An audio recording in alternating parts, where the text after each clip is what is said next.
அனைத்து இந்திய அண்ணா திராவிடர் முன்னேற்றக் கழக தொண்டர்களுக்கும் தமிழக மக்களுக்கும் எடப்பாடியார் மாவட்டத்திலிருந்து புரட்சித் தமிழரின் ஆசீர்வாதங்களுடன் சேலம் புறநகர் மாவட்ட கழக செயலாளர் அண்ணன் ஆர் இளங்கோவன் அவர்களின் அரவணைப்பில்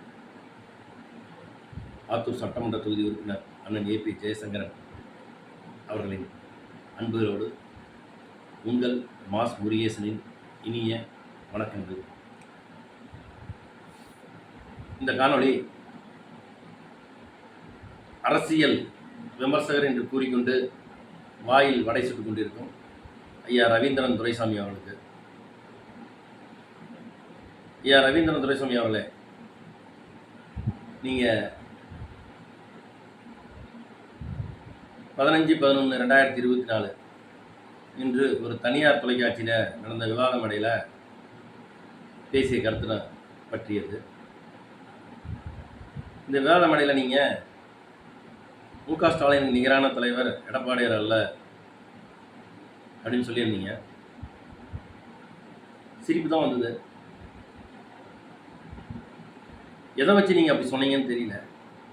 ஒரு தலைவரை நீங்கள் எந்த அளவுகோல் கொண்டு அளக்குறீங்கன்னு எனக்கு தெரியல. நீங்கள் சொன்னது உண்மைதான். ஒரு விதத்தில் எடப்பாடியார் என்பவர் மு.க. ஸ்டாலினுக்கு இணையான தலைவர் இல்லை, ஆனால் அவரோட உயர்வான தலைவர்.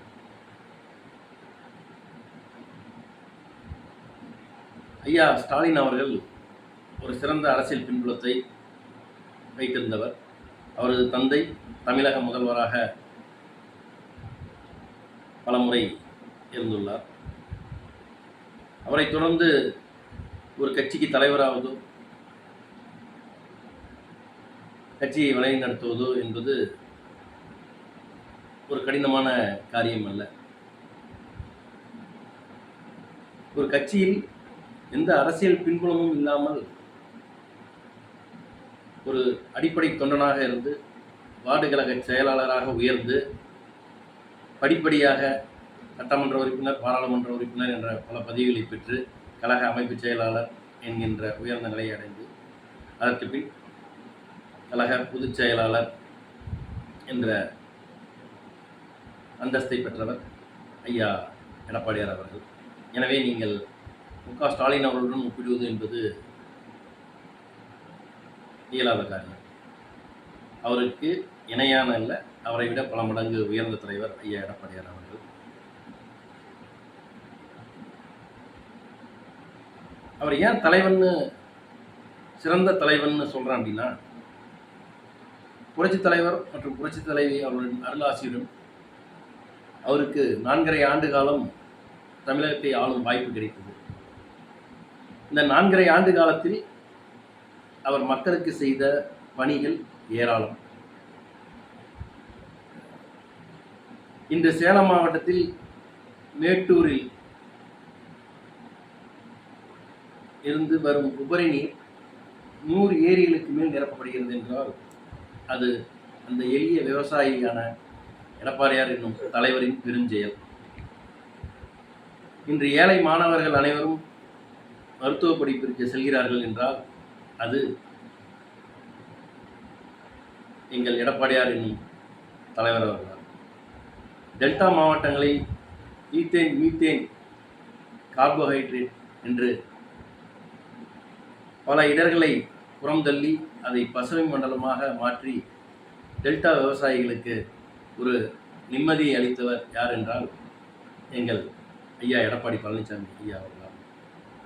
அத்திக்கடவு அவிநாசி திட்டம் பல காலங்களாக நிதிச்சுமையின் காரணமாக செயல்படுத்தப்படாத திட்டத்தை ஐயா அவர்கள் செயல்படுத்தி இன்று கோயம்புத்தூரிலிருந்து கொங்கு மண்டலம் முழுவதும் பல ஆயிரக்கணக்கான ஏக்கர் விவசாய நிலங்கள் பயன்பெறுகிறது என்றால் அது ஐயா எடப்பாடியார் என்னும் பெரும் தலைவர் அவர்களால். ஐயா எடப்பாடியார் அவர்கள் ஆட்சி காலத்தில் இருந்தபோது பல விரோதிகளை, துரோகிகளை, நம்பிக்கை துரோகிகளை, அவர்கள் மூலம் வரும் இன்னல்களை சமாளித்து, இவ்வளவு இன்னல்களை சந்தித்தும் மக்களுக்கு தேவையான அனைத்து நல்ல பல சேவைகளை வழங்கியவர் ஐயா எடப்பாடியார் அவர்கள். நீங்கள் ஐயா அவர்களை தோல்விகளை சந்தித்ததனால் நிகரான தலைவர் அல்ல என்று கூறியது ஒரு அரசியல் விமர்சகராக நீங்கள் கூறிய அந்த வார்த்தைகள் எனக்கு சிரிப்பை உருவாக்கியது. நீங்கள் பல கட்சிகளில் வாங்கிட்டு பேசிக்கிட்டு இருக்கிறீங்க, தவறாக நினச்சிடாதீங்க. தரவுகளை வாங்கிட்டு பேசிகிட்டு இருக்கிறீங்க. ஐயா எடப்பாடியார்கிட்ட நீங்கள் கேட்ட தரவு கிடைக்கலன்னு நினைக்கிறேன், அதனால தான் இப்படி பேசிகிட்டு இருக்கிறீங்க. உங்களை அவர் ஒரு ஆளாக நினச்சிருக்க மாட்டார், அதனால் அவர் தள்ளன்னு நினைக்கிறேன். உங்களோட புரிதலின்படி தேர்தலில் தோத்துட்டா ஒரு சரியான தலைவர் இல்லை அப்படிங்கிறது எவ்வளோ ஒரு முட்டாள்தனமான பேச்சுன்னு உங்களுக்கு ஒரு சின்ன உதாரணத்தில் சொல்கிறேன்.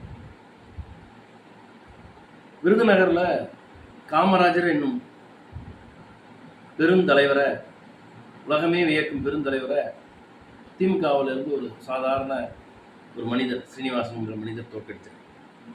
அதனால் காமராஜர் தலைவர் இல்லைன்னு ஆகிடுமா? உங்களோட கருத்து எவ்வளோ சிரிப்பாக இருக்குதுன்னு யோசிச்சு பாருங்கள் கொஞ்சம். இங்கே தேர்தலில் போட்டியிடாமலே பல தலைவர்களை கொண்டாடிக்கிட்டு இருக்கிறோம். அவங்களுக்கு வெற்றி தோல்வி, ஏன்னா தேர்தலே இல்லை, அதனால் அவங்களுக்கு வெற்றி தோல்வியும் இல்லை. இருந்தாலும் அவர்களுடைய நடவடிக்கைகளையும் நன்னடத்தையும் வச்சு நம்ம தலைவர்களாக கொண்டாடிக்கிட்டு இருக்கிறோம். சரி, நீங்கள் தரவுகளை வாங்கிட்டு பேசுகிறவர் தானே, அதனால் அப்படி பேசுவீங்க. உங்களோட பார்வையின்படி தரவுகளை வைத்து பேசணும் என்றாலுமே கூட 2019ஆம் ஆண்டு பாராளுமன்ற தேர்தலில் அனைத்து இந்திய அண்ணா திராவிட முன்னேற்ற கழகம் தேமுதிக, பாஜக, பாமக, புதிய தமிழகம்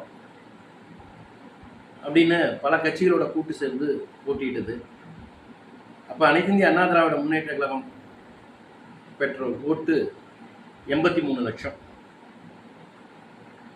2024ஆம் ஆண்டு பாராளுமன்ற தேர்தலில் அந்த கட்சி தேமுதிக என்னும் ஒரு கட்சியோட மட்டும்தான் கூட்டணி வச்சு போட்டியிட்டது. 2019ஆம் ஆண்டு நடைபெற்ற தேர்தலின் போது விஜயகாந்த் என்னும் ஒரு ஆளுமை இருந்தாங்க உயிரோட. ஆனால் 2024 தேர்தலில் அவர் உயிரோட இல்லை. இந்த சமயத்திலையுமே கூட இந்த 2024ஆம் ஆண்டு பாராளுமன்ற தேர்தலில் ஐயா புரட்சித் தலைவர் எடப்பாடியார் தலைமையில் சந்தித்த அந்த தேர்தலில் 88 லட்சம் வாக்குகள் அனைத்து இந்திய அண்ணா திராவிட முன்னேற்ற கழகம் பெற்றது. 2019ஓட இந்த கணக்கு போடும்போது 5 லட்சம் வாக்குகள் சேர்த்து தான் அனைத்து இந்திய அண்ணா திராவிட முன்னேற்ற கழகம் வாங்கியிருக்கு. ஆனால் 2019ஆம் ஆண்டு நடைபெற்ற பாராளுமன்ற தேர்தலில் திமுக பெற்ற வாக்கு 1,40,00,000. ஆனால் இந்த 2024ஆம் ஆண்டு நடைபெற்ற பாராளுமன்ற தேர்தலில் அது 1,16,00,000, கிட்டத்தட்ட 26 லட்சம் வாக்குகள் குறைந்து வாங்கியிருக்கு. அதிமுக வந்து 5 லட்சம் வாக்குகள் சேர்த்து வாங்கியிருக்குது. திராவிட முன்னேற்ற கழகம் சுமார் 26 லட்சம் வாக்குகள் குறைந்து வாங்கியிருக்குது. எதன் அடிப்படையில் மு.க. ஸ்டாலினுக்கு நிகரான தலைவர் எங்கள் எடப்பாடியார் இல்லைன்னு சொல்கிறீங்க? வாய் இருக்குங்கிறதுக்கோசம் எல்லாத்தையும் சாப்பிட முடியாது. அதே மாதிரி வாய் இருக்குங்கிறதுனால எல்லாத்தையும் வாந்தியும் எடுக்கக்கூடாது. எனவே இனிமேல் இம்மாதிரியான விவாத மேடையில் பேசும்போது அவர் நிகரான தலைவரா இல்லையா அப்படிங்கிறத 2026 தேர்தலுக்கு நான் சொல்லுவோம். உங்கள் விமர்சனத்தை பொதுவான விமர்சனமாக வச்சுருங்க. நீங்கள் தரவுகள் வாங்குகிற கட்சிகளிடம் சார்ந்து பேசும்போது தயவுசெய்து அரசியல் விமர்சகர்னு சொல்லாமல் ஒரு கட்சி சார்பாக வந்து உட்காந்துருங்க. நாம் தமிழர் கட்சி அப்படின்னு நீங்கள் பேசுனீங்க, நீங்கள் நாம் தமிழர் கட்சி சார்பாக பேசுங்க. இந்த நாம் தமிழர்லாம் நிறையா பேசுகிற தொண்டர்கள் இருக்கிறாங்க, உங்களை பேச்சாளராக ஒத்துக்க மாட்டாங்கன்னு நினைக்கிறேன். இருந்தாலும் பரவாயில்ல, நீங்கள் பேசுகிற மாதிரி இருந்தால் கட்சி சார்பாக பேசுங்க. அரசியல் விமர்சகங்கிற பொருளில் கண்டதை வாந்தி எடுக்க வேணான்னு அதிமுக தொண்டனாக உங்களிடம் கேட்டுக்கொள்கிறேன். உங்களுக்கு பதில் சொல்ல வேண்டிய அவசியம் அனைத்து இந்திய அண்ணா திராவிட முன்னேற்ற கழகத்திற்கு இல்லை என்றாலுமே கூட நீங்கள் பேசிய கருத்துக்கு ஒரு தொண்டன் என்கின்ற முறையில் கருத்து சொல்லணும்னு எனக்கு தோணுச்சு தனிப்பட்ட முறையில். அதனால் இந்த கருத்தை நான் தெரிவிக்கிறேன். இனிமேல் விவாதங்களில் பேசும்போது தரவுகளை வைத்து பேசும்போது கூட இந்த மாதிரியான பொய்யான செய்திகளை பரப்ப வேணான்னு கேட்டுக்கிட்டு உங்களுக்கு இந்த விவாத மேடையில் உடனடியாக பதில் தந்த அண்ணன் பாபு முருகவேல் அண்ணனுக்கும் என மனமார்ந்த நன்றிகளை தெரிவித்துக் கொண்டு எடப்பாடியாரின் உண்மை தொண்டனாக விடைபெறுகிறேன். நன்றி, வணக்கம்.